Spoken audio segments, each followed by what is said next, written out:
夜深人静的时候，你端坐在床边，尽管你非常的困，但却根本睡不着，不停回响在耳边的呼噜声，如魔音灌脑，漫漫长夜，你欲睡而生不止。要说大晚上最烦人的事情，莫过于你想睡觉，身边却有人在打呼噜。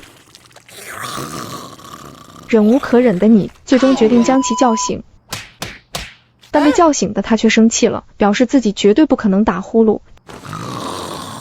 这你找谁说理去？那为什么打呼噜的人听不到自己打呼噜的声音呢？这是由于人在睡觉的时候，身体会循环经历4个睡眠阶段，第一阶段和第二阶段是浅睡眠，这是从清醒到入睡的转变，心率和呼吸开始减慢，体温下降，这是身体为了不让外界的一些小问题导致我们睡不着，自动调节身体，我们对外界的视觉听觉都会随着睡眠加深而相应降低。当到达第3阶段睡眠时，大脑会释放缓慢的脑电波，这是深度睡眠的第1阶段，而往往当人进入深度睡眠时，也是打呼的开始。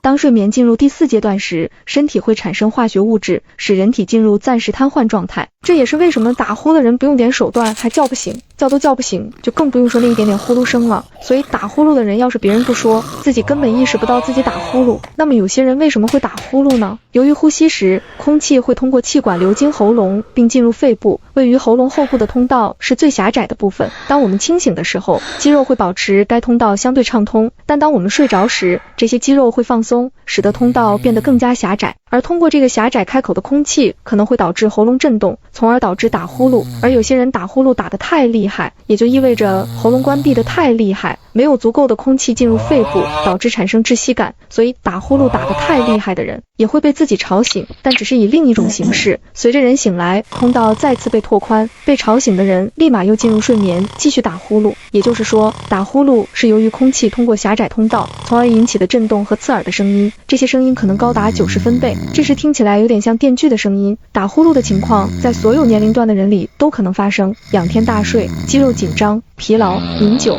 吸烟或太胖都可能导致打呼噜。而小孩打呼的原因通常是扁桃体肿大，老年人可能是因为喉咙黏膜的增厚和松弛。那么该如何改善打呼噜的情况呢？很简单，对症下药，改变睡姿，从仰着睡改为侧卧，戒烟、减肥，养成良好的生活作息习惯，对改善打呼噜情况都有帮助。打鼾是少见的自己发病折磨他人的症状，实在没办法，我们可以从根源上阻止这种折磨行为，打断他的施法，实在不行就直接把他打包带走。天大地大，独乐乐不如众乐乐。